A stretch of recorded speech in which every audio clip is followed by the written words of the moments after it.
a moderately successful comedian, an average author, and a terrible actor. And your chance to speak directly with him has arrived. Call 866-969-1969. The phone lines are open.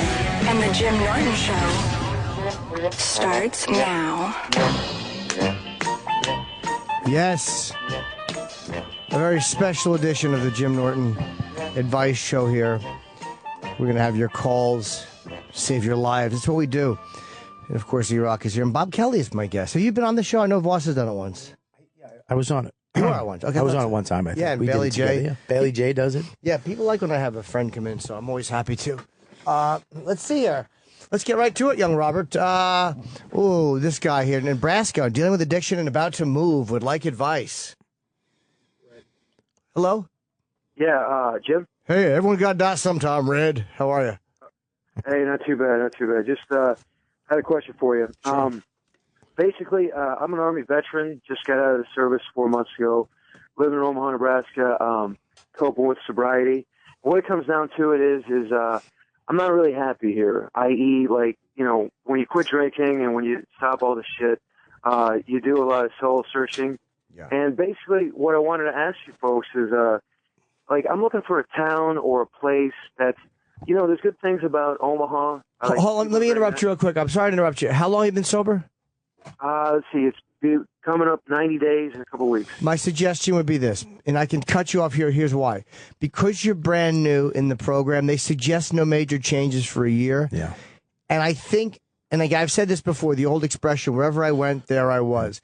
What you're looking to find, you may find somewhere else, but you should stay home, clean house a little first, dude. Don't run to a new location because then you got to get your apartment, then you got to pay rent, then you got to find a new job. It's all these distractions. You're trying to avoid what you're going to have to face in early sobriety. Just deal with it. And it's not, it's especially in early sobriety, it's always people, places, and things. Yeah. That's the one thing they say.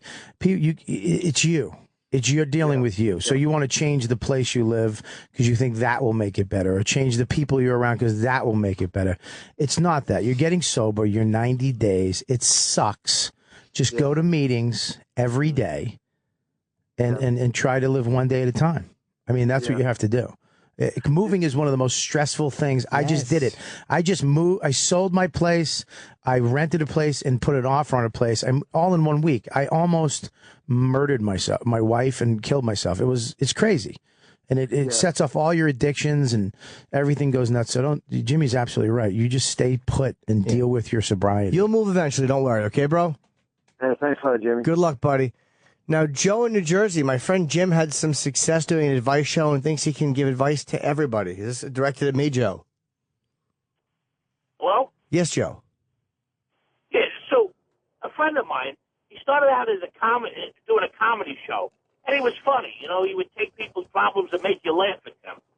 And now he's getting so full of himself, he's actually think he's giving advice.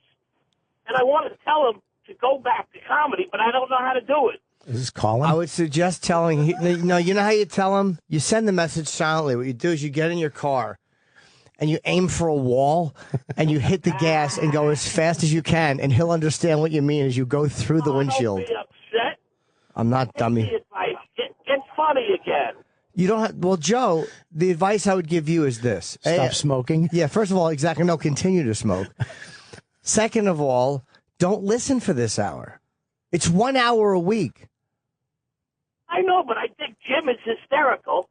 Thank you. When he makes fun of people. I know, but I mean, you're in this moment, you're in the minority because this is what I'm doing. So if people are calling up with when a veteran calls up and actually says, "I'm suicidal," what am I going to do? Oh, lucky you're not one of two Jews walking into a bar.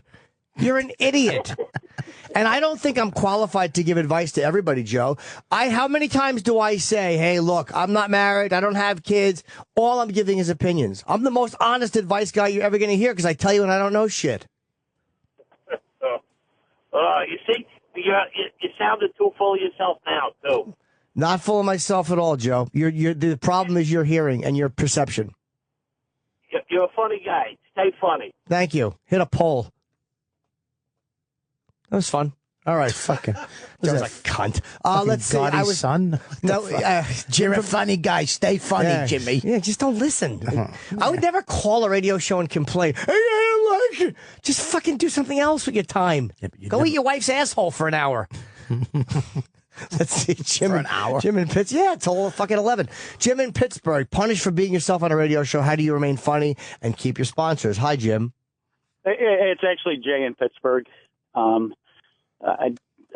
question is, I've gotten advice from you before, and I'm actually the guy in your little commercial, the Jay from Pittsburgh. My question is, I had a horrible show last week.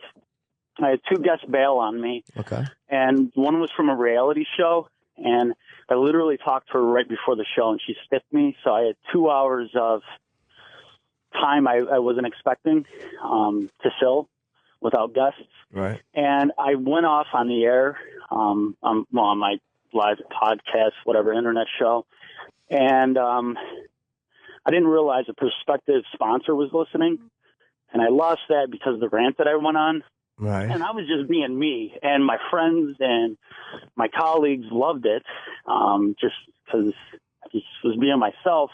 But I lost a sponsor from it. And starting off, that's like critical for me. And I also lost the speaking engagement because I was going to speak for a group in Michigan, and then. Well, Jim, let me ask you: if being honest on the air and addressing a shitty situation lost you a sponsor and a speaking commitment, how true to your own performing style do you think that sponsor was, or that speaking commitment was? You know, I think you have to be yourself, man. And Opie and Anthony show has lost a tremendous amount of potential sponsors because of the content.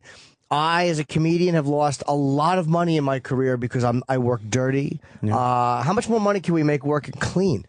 But you can make a lot of money. A lot more money but clean. it's a lot of horse shit too. Money. It's a lot of corporate things that suck. You know. And the thing is, it's a veteran related show. I'm like the funny one out of the edgy one out of the group. Yeah. So I want to be myself, but I also realize I'm not just representing myself anymore. I'm representing, I guess, some more serious people. Well, you are representing yourself, Jim. I mean, you know what I mean? Like, you're a veteran, but you're Jim first. So you're a funny veteran, or you're an interesting veteran. You're not a veteran whose name is Jim. The difference is, be yourself. You are a veteran because you fought or you served. You know what I mean? You don't need to behave a certain veteran way. Just be you. Yeah, it's just like I said. I mean, it was. I got done with the show last week, and I was on this high. I'm like, oh, that was me. That was completely honest. You know, I completely trashed this fucking reality show bitch, and then I get off, and I just get a flood of phone calls. Like, what the fuck did you do? You just cost money for us. You cost money to yourself. And I explained it, and everyone's like, you know what, cool. You know what, fuck her, be yourself. But at the same time, and like. I'm just like, I'm scratching by trying to get money for this stupid show. And it's like. Here's my suggestion, James. Here's my suggestion. I can only suggest. You have to sometimes look at like what you're doing. Like, okay, is this the smart thing to say or is it not? Like whenever I rant or I bash people, there's certain things I don't say. You have to be able to defend anything you say. So as long as you feel everything you said was justifiable and defendable, don't worry about it. Because you just happen to hear about a sponsor who didn't show up. We never hear about most of them. We just don't get them. So just be yourself, buddy, all right? All right, thanks, man. Good luck, my friend. All right, Bobby, what do you think? Which one? You're always good with that, too, because you know how to, you know, I just go right to anger and rage, you fucking cocksucker, and say shit you shouldn't say. But you know how to pinpoint your anger and not get yourself in trouble. Sometimes, from probably being in trouble before. Yeah, right? But I also, there's certain words you just don't say. It's really weird. Like if you're talking about a product, you can say, I hate this product. I think this product sucks. But you can't come out and go, this product doesn't work. Like if it's, you know what I mean? You can't say like, whatever the fucking, the cleaner is. That product doesn't get your products clean. Because then you're affecting their business. You can talk about your own experience with, you know what I mean? I think there's really weird lines you have to avoid. Right. Which one do you think here? There's some good ones. The one about his friend passed away and having trouble. Okay, let's talk to him. Rusty. Hi, Rusty. How you guys doing? My friend, she was drop dead gorgeous, passed away 6 months ago from pancreatic cancer. And her birthday's today. Wow. Yeah, I know. She didn't tell me for a long time. How old was she? She was 46. 46. She was, okay. I could probably email you a picture of her. She was beautiful. Okay. And her birthday's today, and I probably break down once a day, crying or stuff like that. Now, I'm an atheist, and the reason why she didn't tell me she was sick is I wouldn't pray for her or stuff like that. I only became an atheist a few years ago, so I guess it bothered her. But her boyfriend wanted me to go to this Friends in Need meeting, and I went one time, and I can't listen to everybody else's depression about them losing loved ones. It's too depressing to hear their stories. So I only went one time, and I felt out of place. So I'm an ambulance driver. I drive, I take people to Dallas and back in my van. And when I'm by myself, in my mind, I talk with her, and shit. Well, you obviously, dude, here's the thing. I mean, you're grieving, and it's 6 months, it doesn't go away. It takes a while. It doesn't go right away. That's kind of healthy. It's not supposed to. I don't know how you deal with Patrice. I've never heard you guys really break down. Because we've been sober for a long time. We've had people commit suicide and die, and it never gets easier, but you understand the process. Yeah, but it's but buddy, I'm still not over Patrice's Yeah, me death. neither. I still talk to him in my car because anytime I did a road gig and I'd drive home, I would always call him and I'd talk to him for a couple hours on the phone. And sometimes I still do. I just saw his mother last week in Boston to come home, and it's like seeing Patrice. So you're never really going to get over it, bro, and you're always going to feel shitty. The hell out of me. And I have a lot of anger in me because of this. I just don't. I don't deal with my friends much. I just don't. They want me to go to Thanksgiving dinner tomorrow. I don't want to be angry in front of them. Well, you don't have to be angry, but you should live. Like the all-encompassing obsession with over a death does change. That's why I say it never gets easier, but you learn the process. Like, okay, I'm going to grieve for a while. There's times I still cry really late at night, and then my nose gets stuffy, and I'm like, why am I thinking of this motherfucker, and I can't breathe. I got to fucking shoot Afrin. Like, really bizarre. What's that? When my grandmother passed away, I didn't get this bad. My dad died when I was 8. I wasn't this bad. I mean, I think friends are harder, dude. Friends are harder because they're much more a reflection of our own mortality than an older person who we expect to die first. That's true. Right. This is really unexpected. It took forever to find this, and they could never find. She was always at some issues. They couldn't find the plane. And then when they finally found her, it was too late. I tried to get this, even though she was sober for 10 years, I wanted to get this medical marijuana. This you get on. It's THC, 90% THC. That you go to this thing, run from the cure on. There's a web. Dude, it doesn't hold on. It doesn't even matter. I know what you're saying. You wanted to help her. Here's how you deal with. Helpless. But you were helpless. You were. And that's we are when people are sick and dying. But here's the fun part. Within 100 years, you, me, and everyone else listening to this broadcast will be bye-bye in the box, as my mother used to say. We are all a bunch of dead ducks. Look at a picture of Yankee Stadium from 1920. That's 70,000 dead cocksuckers. That's funny. So just enjoy. And I tell you this because I understand the grief. Dude, you'll be there soon enough. Trust me. Don't rush the process. What are you, 40? Yeah, I'm 50. I'm 50. You're halfway there. You're at least halfway there. And you should be happy that you feel this strongly about another human being. You have a friend, and you can feel the pain of loving and missing somebody, dude. It's just hard for me to hang out with people. That's the thing. I just can't. Well, you'll get over it, dude. It will get better as time goes on. 6 months. I know. It's just 6 months. It's been 2 years. And I still feel it. So yeah. All right. All right, dude. Good luck, my friend. You'll be okay. I met you through Sam Greenfield a few years ago. Sam Greenfield knew Vivian. He talked. He went to the funeral. Oh, okay. I like Sam. He's a good guy. Yeah. All right. Take it easy. Be good, my friend. Andrew in New Jersey. How do you get back a friend that cut you off? Okay. Well, Andrew, why did this friend cut you off? Well, basically, he didn't get engaged, but he found a girl about a year ago. And then all of a sudden, he got engaged. And not only me, but our whole group of friends just disappeared off his radar one day. He, cut us all out of his life. Yeah, it happens. But there was no warning. It was just gone. Everything gone. And what I guess I'm wondering about is, how do you go about trying to rebuild a bridge if you didn't even see it coming? It just Well, he broke the bridge, dude. He broke it. Like, the key is this. A lot of guys do that in relationships. A lot of women do that. They get overwhelmed in the new relationship. It becomes all consuming, and they fucking stay in it. And they lose their friends for a while. So one of two things. You could text him and go, hey, I miss you, and I miss hanging out. and see what happens. But you can't rebuild the bridge that he has taken down, and he may be happy on the little island that he's on now. That's true. But I don't know. It just seems so strange. I really want to. I look back on it now, and this is like a guy. We know we were kids, and all of a sudden it's just like over. It's almost like she brainwashed him. Well, there's no victims, only volunteers.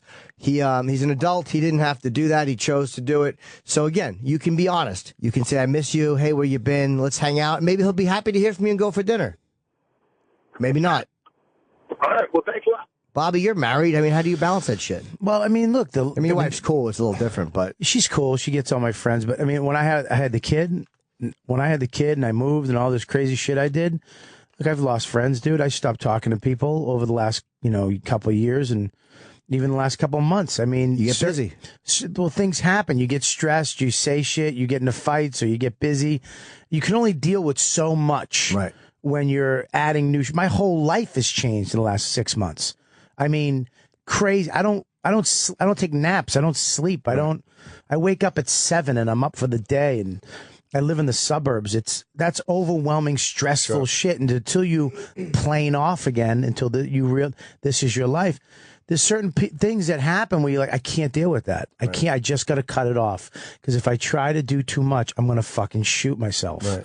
So you just kind of deal with what you got. And sometimes there's casualties. Sometimes you don't talk to people for 6 months, a year, maybe 2. And then that phone call, like you said, maybe a text message, hey, man, what's up? And you apologize. Everybody fucks up. Everybody does stupid shit. And you get over it. It's not as bad. Like you said, we're all going to fucking die.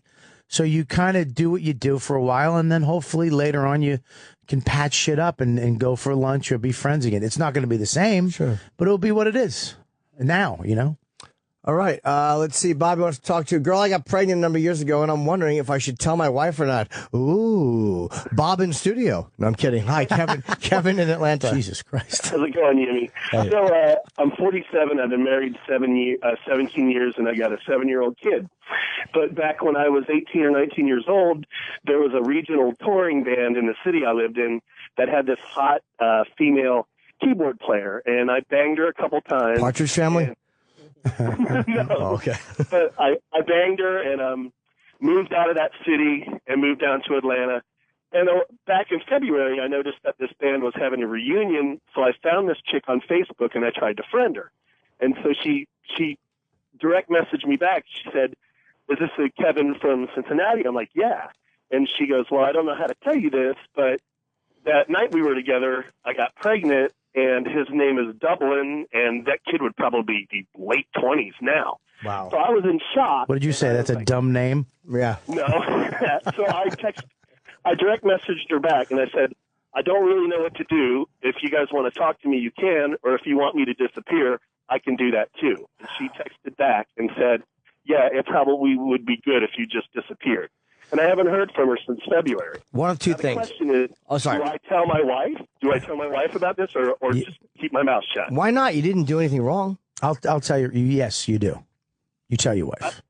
I tell my wife. You tell your wife because. Wait, were you married when it happened?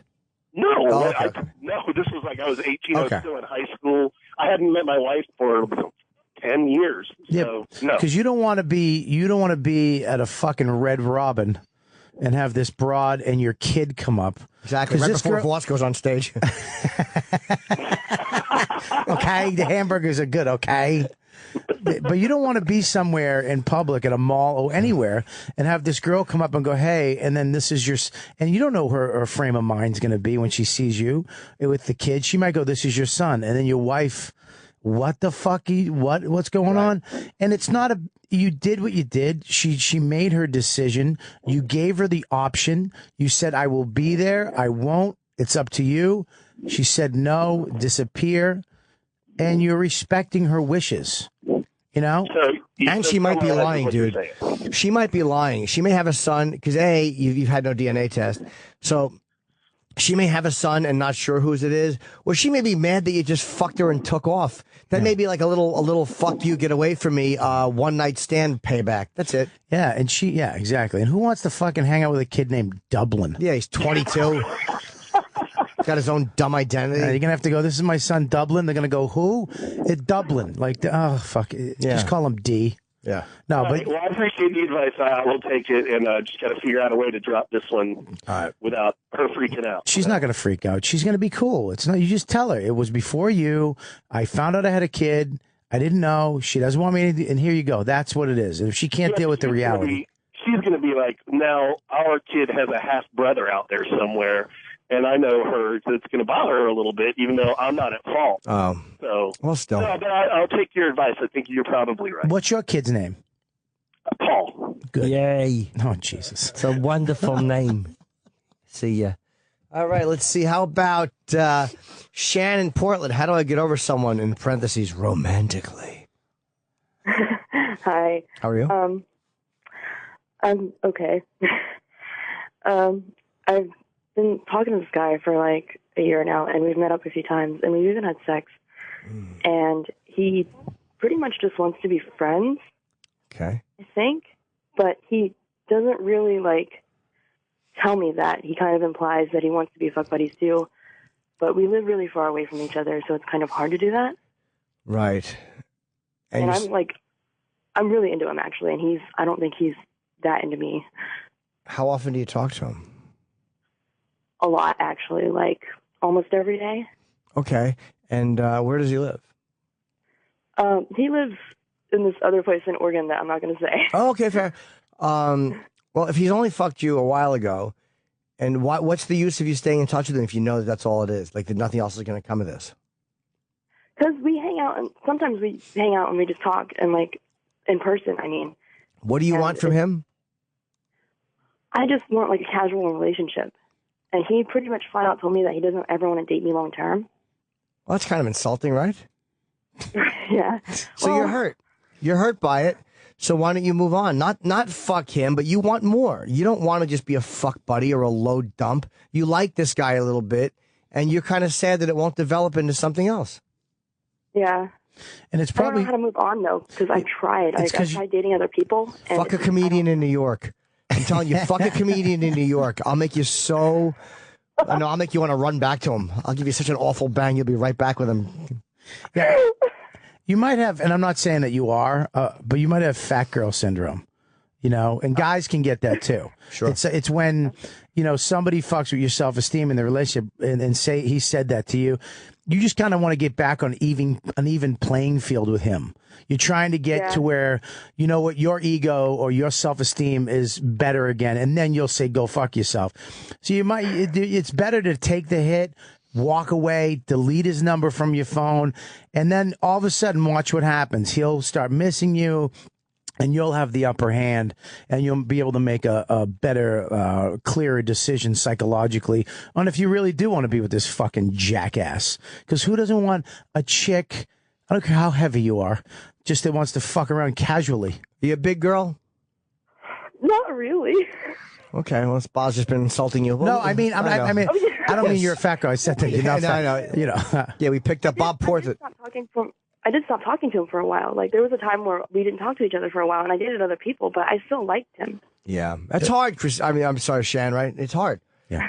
I would suggest if it's hurting you, then for a while, take a break on seeing and contacting him because it's just going to remain painful. Sometimes you just got to detox off somebody and find somebody else, and then maybe you'll be in a better place to be friends. And come to New York and fuck a comedian. Yeah, exactly. All right, I'll try. Yeah, but here's how I do. I fuck doggy style, and then I put my hands up in the air like I'm on a roller coaster. It's a lot of fun.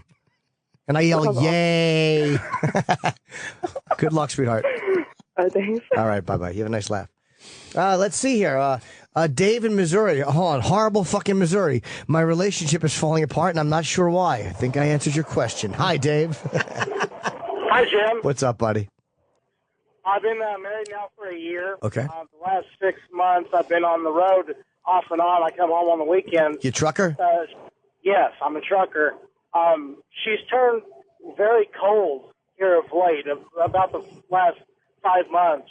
I come home, we try to have date nights to make up for the lost time, but she's not really into that. She makes up excuses not to go. Do you guys have a kid? No, we do not have a kid. Did you do this job when you met her? Yes, I had the job for 14 years before I met her. I wonder if she resents the fact that you're away and she's angry and you can feel that. Do you think she's having an affair? I really think that she just started a new job, and ever since she started the new job, she's been kind of cold. Because I'm wondering, sometimes if someone's having an affair, and I'm not saying she is, sometimes they feel guilty and they pull back because the guilt is bothering them, or they lose interest in the relationship. And also, when somebody starts a new job, that's a whole new world, new people, new self-esteem. And they, some guy at work who's brand new and gives her the attention that you used to give her and all that shit. That could be fucking up your, behind your back shit. Like that could be fucking up your relationship. Yeah, I always try to keep it, I always make baths for her, cook dinners when I'm home. I try to keep it lighthearted, and I try not to bring up my feelings, because anytime I do, she'll shut me down and say, I don't want to talk about that. Oh, well, she sounds awful. Like, why did you marry this lovely lady? You're hurting about something, and she doesn't give a fuck about your feelings. She doesn't want to fuck you. She's distant. What are you doing with her? I don't know. I mean, she wasn't like that in the beginning at all. I mean, as soon as we got married, it changed everything. Pretty much, so. A lot of guys say that, man. Maybe she's feeling buyer's regret, as they say, and maybe she's wishing that you guys weren't married yet. Maybe she feels trapped. Women can feel trapped too. Yeah, I understand that. She's home playing with her pussy every night while you're out fucking on the road in a truck, and she's like, I want to get fucked and I can't. So maybe she's not happy with that. That's funny, because every time I come home, I try to be with her, and she goes, I got a headache, or I don't feel good. That's not, dude. That doesn't sound right. Yeah, something's happening. It doesn't sound right. There's something going on. That's not the way. Even in a relationship where things are bad or things are a little fucked up, it's not that. There's something going on you don't know about, and you need to find out. You need to sit down with her and say, look, go fuck yourself. I don't care. We're talking. We're not forgetting about it. We're either going to talk or this shit's going to go to crap. So you need to sit down and put your foot down with her and make this shit happen, because there's something wrong. Something's going on. I think so too. All right. I think so too. Can you toot your horn for us? Yeah. Okay. Thank you. It'd be great if a little Honda just fucking got scared and ran off the road. Yeah, someone's in a lake right now because of you. Thanks a lot, man. Take care. Good luck, buddy. Thanks, Jimmy. Justin, New Hampshire. Where are you now, then? What are you in fucking Maine or something? Vermont? Give a guys, fuck. how we doing today? Name states. What's up, Justin? Well, so I don't have too many. I work a lot, and I don't have a lot of opportunities to ask girls out. And there's this girl. Why? What do you do for work? Do you work a lot? You don't have an opportunity to ask them out. What do you do? What are you, a rapist? Pretty close. I'm a car salesman. That's funny. It's worse. So why don't you have opportunities to ask them out? Well, I only know her when I go through her line when she's a cashier at the store across the street. Oh, okay. So whenever I'm there, there's usually 5 or 6 people behind. I don't really know her, and I don't know if I should give her my number, ask her out, what to do. It's hard. Yeah. Do you know her name or any of that stuff? I know her name, yeah. Okay. That's kind of awkward. Did you ever ask her to come by and see at the lot? That's all kind of awkward, I guess. No. You have to get her. You don't want to do it in front of people. You got to get her alone. Like, you know, there's no one online. I kind of disagree. Okay. I think that you go there all the time. She knows who you are. You know who she is. You just man up, walk in there one day, and you go, how you doing? She's going to go, hi, when are we going out? And she's going to go, what? I go, when are we going out? I want to take you out. When are we doing that? And she's going to go, I don't know. And then you go, all right, well, listen, here's my number. Call me. I want to take you out. And then you walk out. Who gives a shit if some old bag sees you do it? Who cares? And then you're done. You made your move. The ball's in her court. She calls you. Great. If she doesn't, that's it. Go, and then you can go back in and go, I guess we're not going out, and blow it off. Yeah. And Get then it over with. And then just stare at her angrily through the window while she tries to work. With change in your pocket, and just fiddle with the change. Fiddle with the change. Or walk in with fucking flowers and thrust them out and assure her that either a yes or her brains are going to be on the flowers. Pull the old Luca Brasi dating. So don't find out what kind of car she drives and then stand out waiting for her at night. Take a shit on the hood in your name. Like you form your name out of logs. Or, you don't want to leave a note. But I would say it's really awkward, but I would try to get there when there's nobody online. Or even when there's people online, go in there regularly and talk to her and be friendly. Stand out. Yeah. Hey, how's work? Whatever. Does she show you any interest when you talk to her? Yeah, she does. I try and get her temperature, try and small talk. I know she's got 2 kids. I haven't seen a ring on her finger. Okay. That's all I know. I don't even know if she might not even be available. I don't even know. That's true. Do you have kids? I have 1. Yeah, I'm divorced. Okay. Yeah. Yeah, just man up and do it, or hand her a note. Yeah, hand her a note. Just get it over with, because you can't live with this. You can't just keep going, I want to do it, because the more you do that, the harder it's going to be. It's like when you get when you're in a fight with somebody and you should call them, but you keep putting it off. The longer you wait, the harder it is to call them, and then you wind up just never fucking doing it. Just get it over with. Man up, be a man, and go get some pussy. That big, wide 2-kid pussy that you want. Yeah, exactly. All right, guys. Thanks a lot. I really appreciate it. What's your next call going to be? How do I get a babysitter? Yeah. What do I do? How do I purchase a product? It's on the shelf and I want to bring it home with me, yet the alarm goes off. Stealing it. Yeah, just walk in there and talk to her. Let's see here. Brandon in California is living a lot of people's dream. His wife leaves him very frequently to go visit family for the entire weekend. What's up, Brandon? Hey, Jimmy. Actually, it's a girlfriend. And like the last year, she's spent about 20 weekends in the last year visiting her parents. Okay. It bothers me, but I've never complained to her about it. I don't know if I should talk to her about it. I don't know if that's, crossing the line. Of course you should talk to her about it. She's your chick. Oh, she's your chick. She's not your wife. Does she ever invite you to go? I went with her once. How was it? It was nerve-wracking. I mean, I met her parents for the first time. They were kind of judgmental. I'm white, she's Asian, and that really didn't go over very well. Oh, okay. So she's probably was raised to be studious and obedient and the good daughter. And now here you are, she's fucking banging this round eye. Maybe she's just trying to keep the relationship with her parents good. Yeah, well, she's 27. It just seems a little odd that she visits so much. I might be just a cultural thing. That is a cultural thing. Very cultural. Asian girls, very close with their family, very close with their fathers. Yes. Respect is a huge thing with them. Unless they're sold off for a mule or other trinkets. Yeah. Or killed because it's the third girl baby. Yeah, they're very close to their families. Other than that, when they're married off for a fucking bushel of wheat and some rice. We're kidding with you, of course. Listen, I would just suggest talking to her about it, too. If it's bugging you, tell her she showed up in a container. Exactly. What happened? Well, my girlfriend goes back, and they want their horse back. All right, see, it's going to trade for a horse. All right. Sorry. I would say just talk to her about it. That's all you can do. Okay, thank you. All right, buddy. Good luck. Sometimes just talking to somebody, all you can do is tell them how you feel. It's not like it's your wife. That is a big difference. Yeah, but as a white guy, when you're going to date somebody who has cultural differences, you have to accept their culture. She's going to go and see her family every weekend and eat a lot of rice. Yeah. So you're gonna have to accept that stuff. There's certain things that they do differently that if you're gonna date out of your, somebody who's not from this country. Yes, if you're going to, let's be honest, disobeys God's laws. Yes. I said that really. See, I'm tired. I said disobey God's laws. Let's see. Having a problem with delayed ejaculation. Eric in Indiana. Or Eric in Diana. What is Diana doing right now? Got his Hey, pecker Jim, with hey, a Bob. What's up, buddy? I hate Chip. I All thought, right. man. Yeah, so I have a weird problem, which you probably won't have much sympathy for me, but yeah. So I was in a marriage for 10 years. Recently out, got a beautiful girlfriend, and she's fucking hot and knows how to fuck.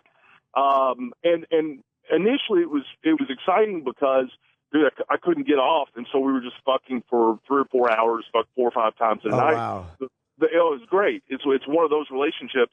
Well, the problem is I wouldn't say it's an issue, and we've kind of talked about it, but she has this sort of complex. I mean, my ex-wife is beautiful, and so is it me? Am I the reason you're not able to come? And there's times that I want to come completely. I mean, the sex is great, and I just I have to bear down and really fucking hammer it to get it going.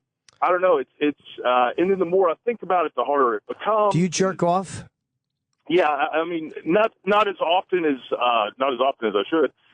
No, but recently I've tried to even do that. I mean, I've been researching it, and so I've been trying to jerk off. I wouldn't say more, but just to control my orgasm, I guess, or I don't think jerking off is going to help you hold off. It's hard for me to come sometimes too, and then I get afraid if I don't come fast enough, I'm going to lose my rod. It's this whole mental thing you get into. It's probably mostly mental. Yeah, when you're fucking, just open your mouth like a cock's going to come in it, and you should come right away. Yeah. Fair enough. Maybe that's what I'm missing. I know. I mean, she's completely sexually open. I mean, we're doing all kinds of shit that neither of us have really done before. Cool. But yeah, it's just how much damage can I deliver to her before I fucking come is the problem. You know what I mean? It's just, I mean, after 2 or 3 times, it's like, well, are you going to get yours? And I'm like, I fucking don't know. Jim, have you ever gone to a tantric massage? Yes, of course. Is it? I mean, I've never been, but I mean, that's their whole thing. Is they'll teach you how to control your orgasms. Yeah. Is it bullshit? Or I mean, like they told me, like I didn't realize what I was doing. But they said that I have to stop humming "Push, Push in the Bush" while I fuck.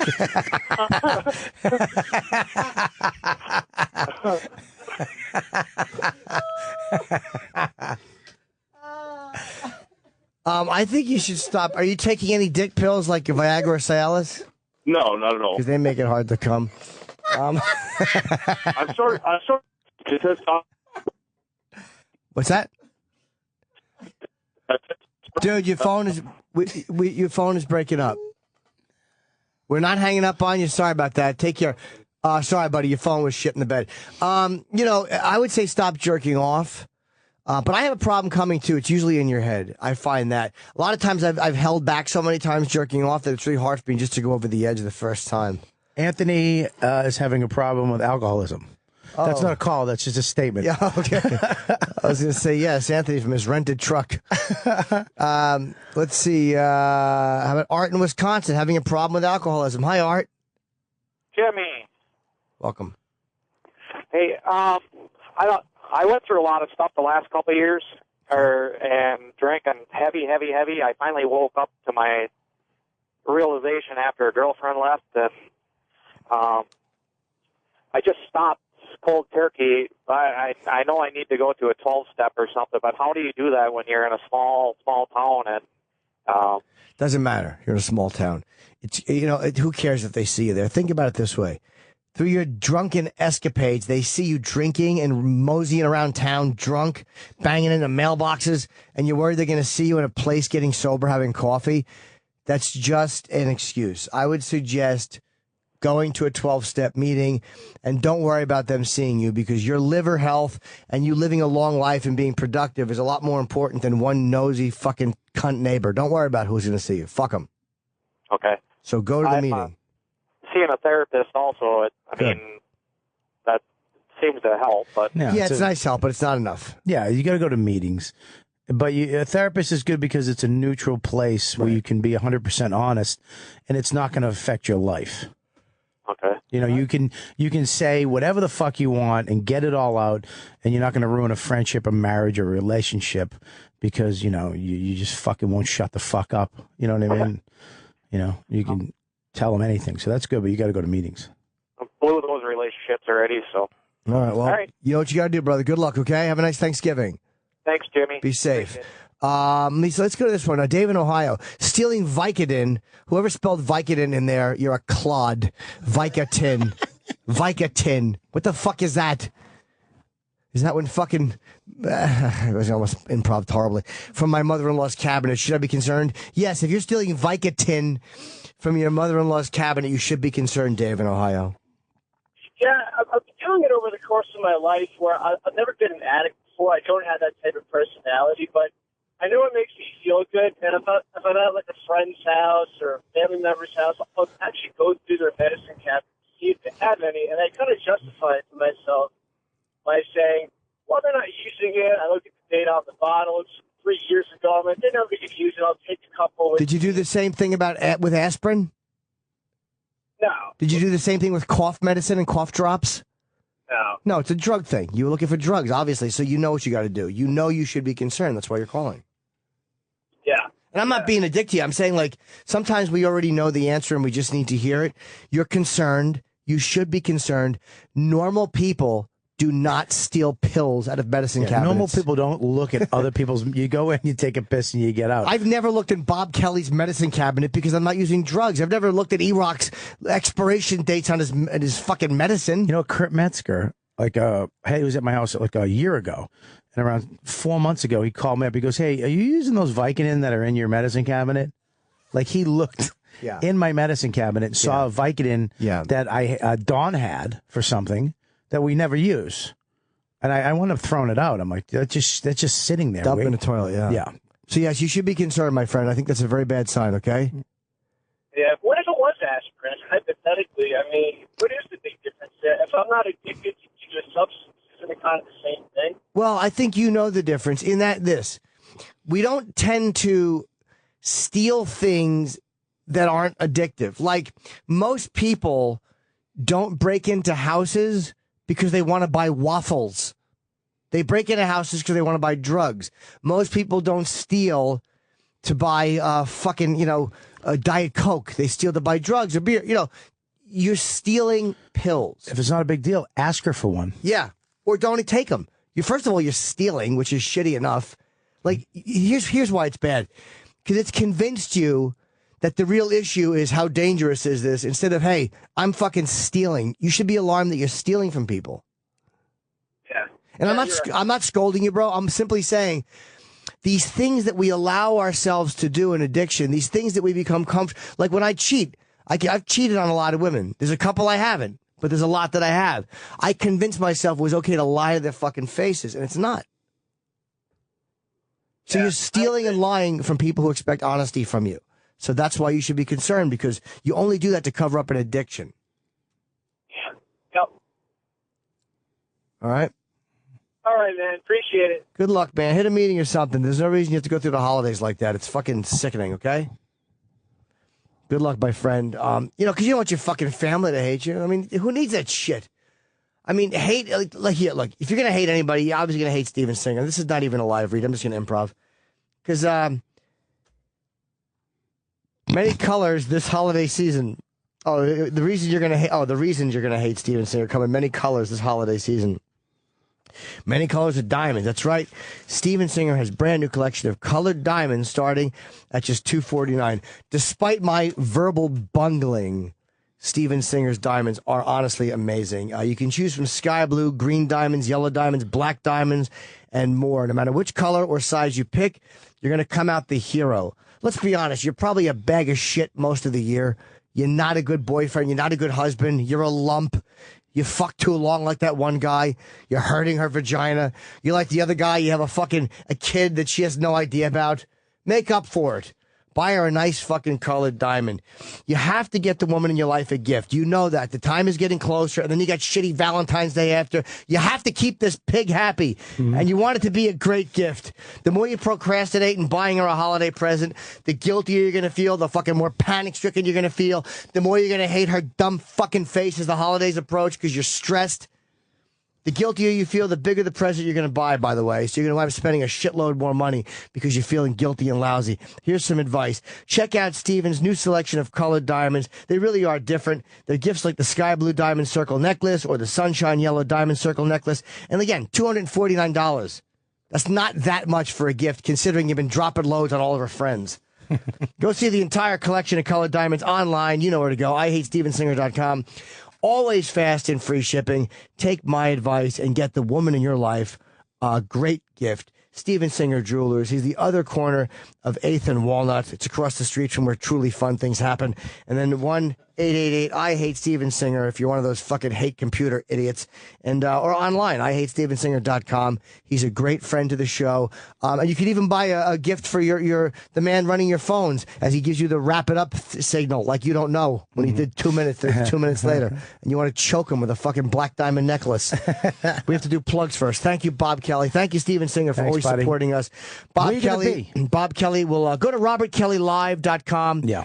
At Robert Kelly. And this this weekend. He's a Catch a Rising Star in Princeton. And then his today at noon, Boston pre-sale starts. Pre-sale goes for noon today. It's on my Twitter. Or you can go to Wilbur.com, go to the page. The code word is dude. You get your tickets today till tomorrow at noon. So it's only one day. So get on it.